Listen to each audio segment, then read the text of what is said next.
Uh, how wonderful an experience, to have so many students, and especially students conducting this very special conference.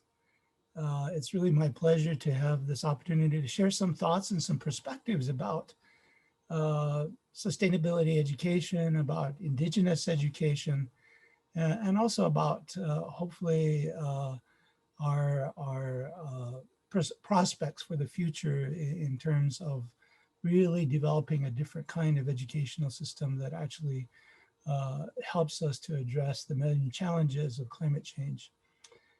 So just in way of introduction, I'm a Tewa Indian. That is my tribe. My tribe is called Tewa, Tewa, and we reside in the southwestern United States, in New Mexico, not far from the capital of Santa Fe. I've been a teacher for actually about 46 years now. I recently retired from the University of New Mexico after being the director of Native American Studies and also being senior professor for American Indian education. Before that time, I worked at the Institute of American Indian Arts in Santa Fe, New Mexico, where I was a teacher and also the dean eventually of the Center for Research and Cultural Exchange. The Institute of American Indian Arts is a Bureau of Indian Education post-secondary school that focuses on the arts as the foundation for education of Indigenous students from throughout the United States and actually from throughout the world in many cases. So I'm also a self-taught artist, and in that context, I've used art in a number of different kinds of ways, really to highlight not only Indigenous education and to really engage and inspire Indigenous students, but really to show the power of art, really to address and to teach about the issues of our times. And of course, the issue of our time is climate change as we move into this next decade. So I have a PowerPoint that I want to share. So I'm going to try to see if I can do that now and bring that PowerPoint up. Okay, Rochelle, the email is telling me that the file could not be uploaded. And so I'll go ahead and just share a few thoughts and perspectives, with regard. I do have my PowerPoint written out here as well, so it's okay. All right, no problem, Prof, no problem. So again, just to continue my thoughts in this presentation, I am a longtime educator and advocate in all things ecological. I am actually a formerly trained field biologist, which was my profession before I became a teacher back in 1974. So I've been doing this quite some time.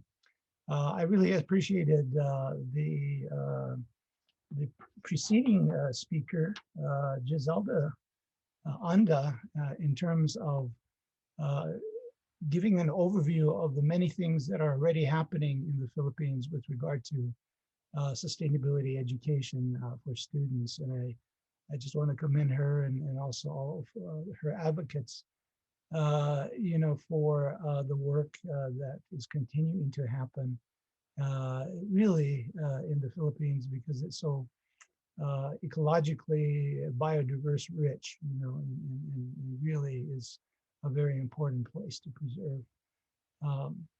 I want to begin some of my thoughts, based on the ideas that I think probably have already been shared with regard to the importance of sustainability. From my perspective, sustainability education, because it's a very wide and encompassing kind of discipline, is really the new basics. In many ways, in many regards, sustainability must become a foundation, a core of our education systems, throughout the world. One of the reasons for this, of course, is that the more informed people are, particularly the next generation, the better kinds of decisions and the better kinds of interventions, if you will, sustainable interventions they would be able to make. So for me, sustainability is really about moving forward to basics, essential life-centered basics. And so it is the new basics that I would call really, really the most important, change in modern education that must take place. And really, this is about creatively expanding our vision beyond the current very myopic vision of human relationships to the natural world. Much of our Western-based education systems, modern-based education systems, focus on essentially economics. They focus on human well-being in a isolated kind of context, detached from nature and also the impacts that we have on our environments. And that kind of education must change, for our future and for the planet. Um, uh, as I saw, there is already a lot of support in the Philippines for supporting what I call place-based youth relationships. And that's the most important thing because I think it was David Orr, who is also an ecological educator here in the States, said that how can we expect young people to really engage and have empathy for the importance of preserving our environments, our natural environments, if they never experience it, if they never have the opportunity in their lives through education to encounter, to engage the environment in ways that are meaningful to them. And so this becomes, I think, a very important consideration, for developing sustainability education in many, many different kinds of ways and doing it actually very quickly. Um, Really, the promotion of art, science, engineering, business for sustainable purposes, I think is a major kind of foundation for advocacy that youth actually can participate in some very real and direct ways.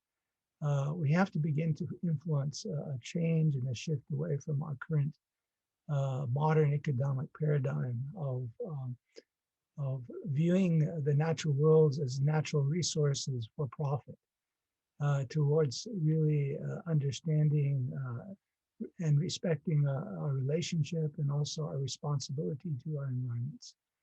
And again, advocating through a variety of different kinds of ways and means, a change in the way that business is done, the way that science is done, the way that higher education actually is done in terms of these various very important disciplines that are a part of sustainability science. Um, Another thing is really creating new sustainable stories to live by. Much of what, in the big picture, much of what we are essentially conditioned to be is consumers, and to consume and to consume and to consume. And we have seen where that paradigm, that kind of promoted psychology, which is in every aspect of modern societies today, has led us. So we have to begin to change that story, that narrative, to one that is a narrative of interdependence, of relationship to each other, and also relationship to the natural world around us, which gives us and supports our life as human beings. And so that's a big story. That's what David Corton calls the great turning, in terms of his his his work with regard to changing the stories that we live by and really beginning to make them stories of relationship, environmental relationship. So again, these are the really big themes that I think are important for teachers to really advocate, because ultimately it's the big themes that really resonate and also that remain in the minds of our students, you know, as we teach them, as we take them through a variety of different kinds of curriculum related to ecology, related to sociology, related to education, related to the arts, related to science and engineering. In this context, you know, I'm quite well known for my work in Indigenous education.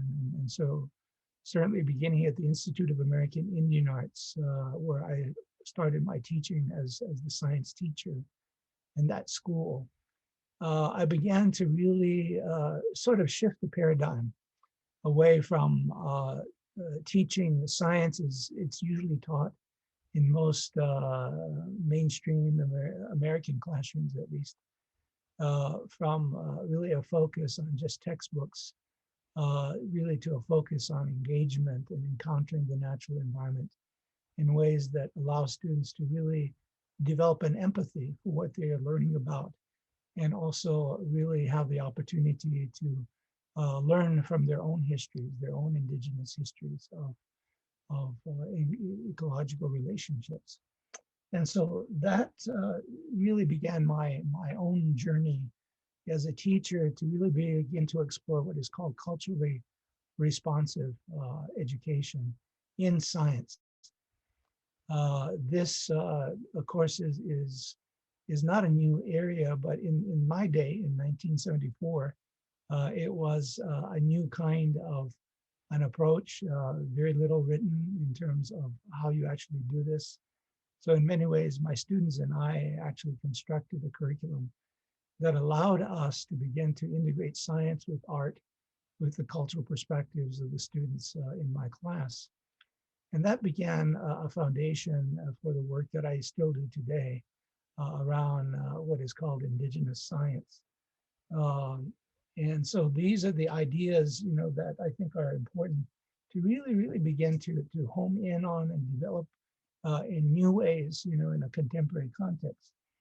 My work at the Institute of American Indian Arts led, of course, to my doctoral dissertation, which is this book, Igniting the Sparkle, an Indigenous Science Education Model, which really depicts the kinds of approaches and really the theoretical base for developing culturally based science in an Indigenous view. The epistemology that is a very important part of that. And epistemology is how you come to knowledge, cultural understandings and perspectives of knowledge. I wrote this book, Look to the Mountain, an ecology of Indigenous education. And that's an example of some of the artwork that I do. And then finally, really to explore the different ways and different kinds of content in Indigenous science.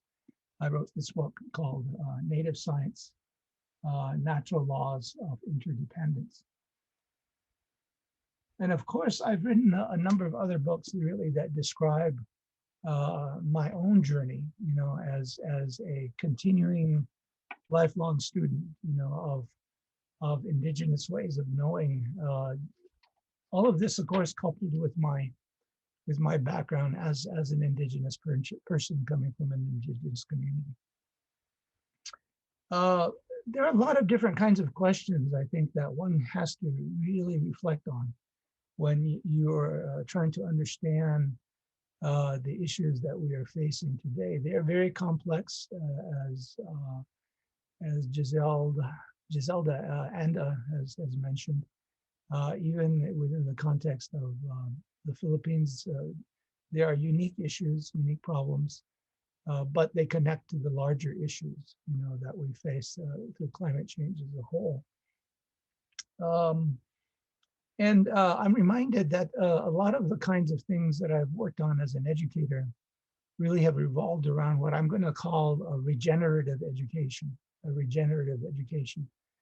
So when you do culturally based education, which is really using the culture of your region, the culture or cultures of your place as the starting point for learning about that place, learning about yourself as a part of that the communities of those places, that you begin to understand that what that kind of education does is it begins to regenerate your thinking, regenerate your relationship, especially because indigenous ways of knowing, indigenous science, as I call it, is really a place-based science. It revolves around relationship, responsibility, and resonance, with the places in which we live. And so indigenous societies all over the world really have created their very unique education systems, forms of traditional education that really oriented them to the places in which they live, and in ways that allowed them to understand its natural environments in very intimate and very direct ways, all of which was based on sustaining the people through time and through generations in that place. So really one can say very truthful is that sustainability education is the first kind of human education, and it is certainly the core of traditional forms of indigenous education. If you study indigenous education using that lens, using that viewpoint, you begin to see that much of the kinds of things that are taught by community, to each succeeding generation are about how to survive and how to sustain themselves in a good way, in a positive way, in a nourishing way, in the context of their communities, in the context of their environments.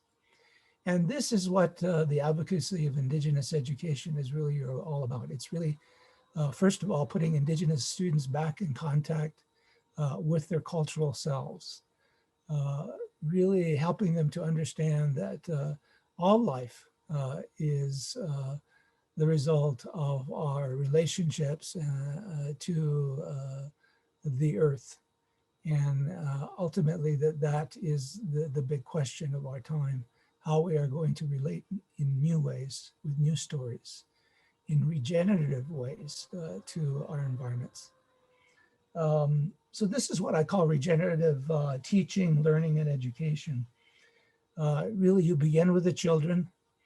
You go also through to the community, and eventually you end up with the CEOs and presidents and ministers and everyone else, because they also have to be a part of this this scenario, this new way of knowing, this new way of understanding, this new way of education. I often use with my students a metaphor that comes from a Nahuatl or Nahuatl Indian group in Mexico. These are commonly called the Aztecs of Mexico. And they actually had schools, colleges.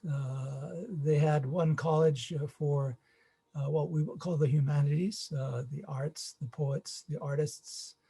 And then they had another school that we would call a military school, a school for the warriors. So as the scene goes, one of the poems that is translated by a gentleman who was one of the first indigenous scholars here in the United States in the 1960s, Miguel Leon Portillo, he translates a poem that was a part of the records left by the Aztecs, the ones that were not burned during the Spanish conquest. And in one of those poems, the scene is set where the teacher, it was called the Talitamin, chants to his student a question: what is it to be a person of knowledge? And so again, in those times, teaching was in the form of poetic verse and also chanting. And so the students go off and they contemplate that question, what is it to be a person of knowledge? They come back a few days later and they have a response chant, which goes something like this. To be a person of knowledge, one must first find one's face, which in today's language is one's identity. Then one must find one's heart, which one would call one's passion, one's desire, the spirit that lives within, that moves us. Then one must find one's foundation, which can be one of 10,000 professions, an artist, a teacher, an engineer, a scientist, whatever. But is that upon which you stand, that upon which you express most fully and completely your heart and your face. And and all of this is done in concentric rings of relationship, responsibility, respect, and what I call resonance. First, yourself with yourself with your family, yourself with the environment, your place, yourself with the cosmos. And all of this is towards becoming a complete man or complete woman, a full, an authentic human being. So many Indigenous people, their word for themselves means human being. And so that is an Indigenous epistemology. It reflects a model of understanding and purpose for why education is important, but education in a certain way that leads to certain kinds of outcomes. And in this case, it's about relationship, respect, responsibility, and resonance. And not only with yourself and with each other, but also with the whole of the natural world, with its plants, with its animals, with the stars, with the earth below, all of those things. So this, in essence, is the Indigenous paradigm, of Indigenous education. So you find exemplifications of that story, of that poem, all over the world among Indigenous people, describing it, of course, in different kinds of ways, using different kinds of stories, but it's basically the same idea. It's about relationship, because Indigenous worldviews are relational worldviews. They look at balance and interdependence as being the most important outcomes of any process. And all of that is sustainability, all of that. So we have histories of very deep and very elegant systems of education for sustainability. And we have to begin to move to draw from those histories, those traditions, those traditional forms of knowledge, and pull forward what is important in our time and in our place. And basically, what is important is really the development of a consciousness and an ethic that allows us to begin to do the very challenging and very important work that is before us and before the generations to come. This, of course, means that there's a transformation that has to come that has to come about, a transformation through collaboration, through communication, through community building around, this ethic or these sets of values. And it leads us really to a very essential question that I think is very important to contemplate as a theme. And that question is, what kind of ancestor do you want to be? What kind of ancestor do you want to be? That question is both provocative and challenging, but it's also very timely and very profound in its implications. Because in many ways, the metaphor that I just related about the Nahuatl people in Mexico and their way of viewing education is a view that takes into account one's history, which is 7 generations before you, and one's current reality, which is your present reality, your lived experience life today. And then a vision for the future, which is really what are you going to leave as your legacy, as your teaching, as your contribution, 7 generations forward. So that idea of generational thinking is very much a part of what sustainability education really is about. It is about continuation. It's about transformation. It's about thinking about the generations to come as the generations before us have thought about us. And in terms of the kinds of legacies that we're going to leave these next generations. Because in many ways, we are already ancestors in the making. The moment we are born, we become ancestors in the making. And that becomes a very, very important way of thinking about what education is for and why it is important to think in terms of these kinds of sustainable ethics and values as we move forward, with our education systems and education processes, and changing them in ways that will allow us to become sustainable. So in the book, Look to the Mountain, which I showed you earlier, I use the metaphor of the mountain, and I'll show you that again. So here's the artist. Okay, so that's my artwork, but you can see that figure is asking, one would call it the Great Spirit, for guidance with regard to a journey of learning that that figure is about to undertake. And his asking is being witnessed by those figures, the Kokopelli and the Howler Monkey, which are trickster figures here in the Americas.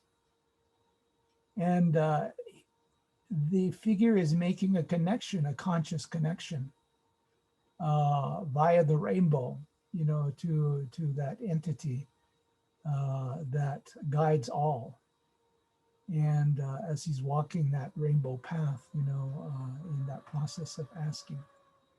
And the figure, I'm not sure if you can see it very well, but the figure has has something coming out of his head, which is his thought. And then out of his mouth is coming a slew of flowers. That's called flower and song in Aztec culture and tradition. And that gives you a sense that he is chanting, and he is also thinking consciously of what he is asking for and why he is asking for it. So that is an indigenous way of thinking and knowing about what it is to be sustainable. None of us would really exist if we did not have ancestors who, in some ways, in their own particular ways, contributed to that kind of sustainable thinking in ways that allow us to live our present lives. And I think that's the way we have to think about, the generations to come, because as we know, because of climate change, survivability of our culture, our traditions, of humankind as a whole, is now in question. And so this becomes a kind of immediate imperative for us to begin to think about very, very carefully as we move forward into this very challenging time that we are in. So this is why, as I say, sustainability education is the new basic education. It's the core of what needs to be a regenerative form of education that really now teaches not so much about profit, but about relationship, about empathy. There are really three quintessential questions that we have to begin to think about and teach for in some very direct and conscious ways. And they're all about relationship, right? They're about relationship. The first one is how are we going to relate to each other? This is the social relationship, human to human. And how can we relate to each other in nourishing and in supportive ways because there is an ecology to that as well. And then the second question is, how are we going to create a better relationship with our natural world, with its plants, with its animals, with its mountains, with its oceans, its waters, its climates, all of the kinds of things that we are talking about in sustainable education today. And the third one is one that's not mentioned many times, but I think it is important to begin to think about very seriously and very consciously. And that goes back to that part of finding face. That was a part of the metaphor of the poem I just spoke. And in that, the finding face is not only finding out about one's personal identity, who you are, know thyself, but it's also finding about understanding the spirit that guides you. You know, that, as we call it in biology, that biophilic instinct, the instinct of human beings to affiliate with other human beings in ways that are nourishing and self-supporting.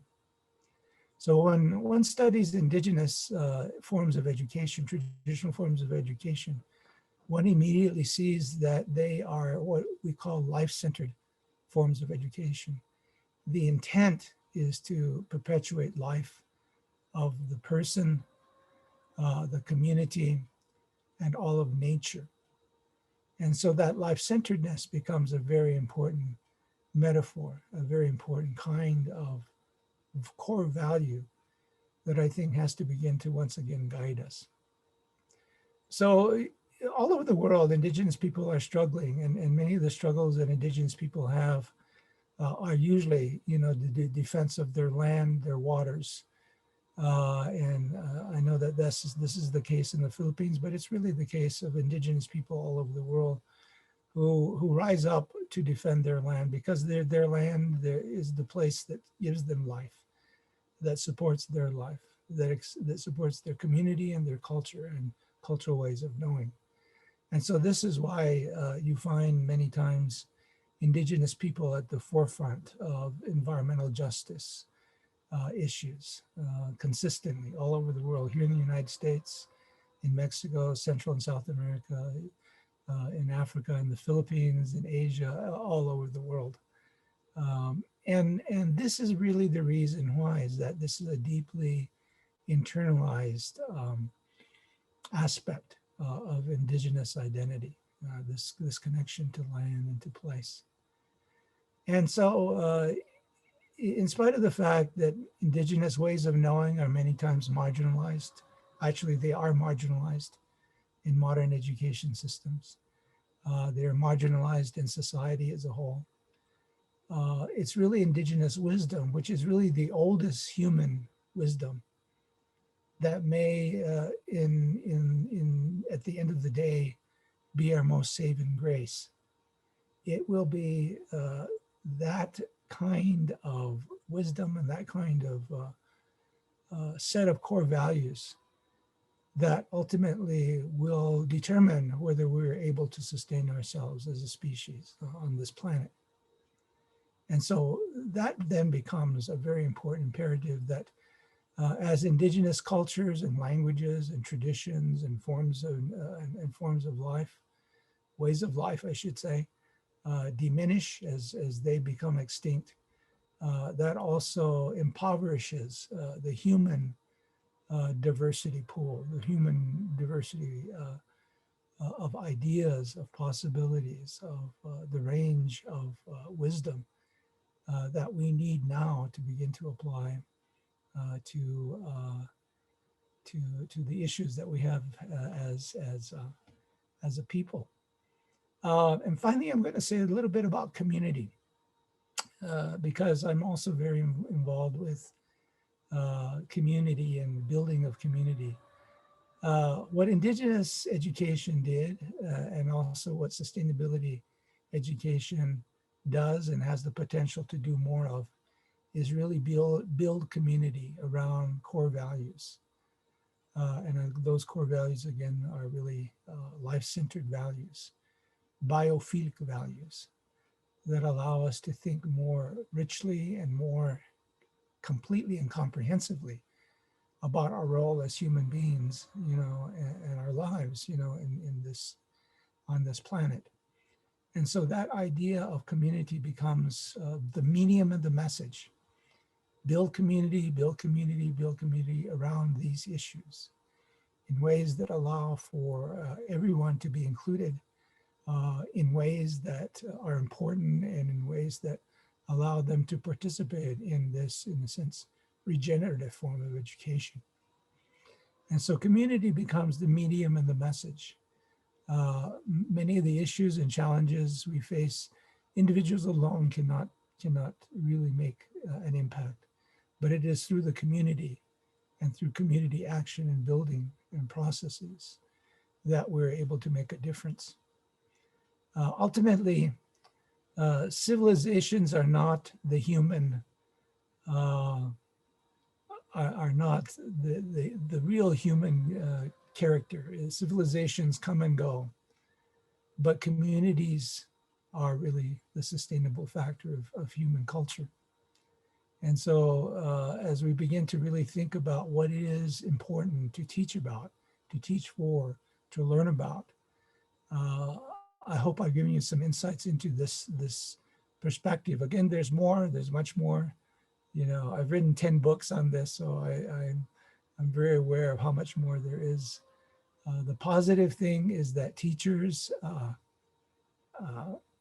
scholars, educators around the world are writing, are advocating, are doing what they can to address this issue, because COVID-19 has really brought in a very direct and real way how fragile we are as human beings, as human cultures, as human society, in the face of the natural world, when the natural world begins to in a sense, force us to listen to what is really important. And so this idea of life-centeredness, this idea of community, this idea of regenerative education, this idea of advocacy, all must become a part of the teaching and learning and skill development in sustainability education. And it already is, we just have to augment it and increase its scope and its impact all over the world. So with that, I again greet you in my language, Senge Kamu, Senge Herindi, or the good morning, rather. Many times as we gather together in my community for things to be said or activities to be done that are important to this purpose, for this life-giving sake, we often say, be with life, be with life, be with life, be with life. And I ask you to also be with life as you move forward as young students, as teachers, in the context of this essential work that lies ahead of all of us. So again, thank you, students. Thank you, teachers, for inviting me to this very, very amazing conference that you have developed globally. I hope I've given you some words of wisdom, some thoughts to live by, to think about. in terms of what is important, you know, as you move forward with this sustainability education for all. Again, thank you, Rochelle, for your invitation. I think that's about enough for today. Look Thank forward to the other speakers as well.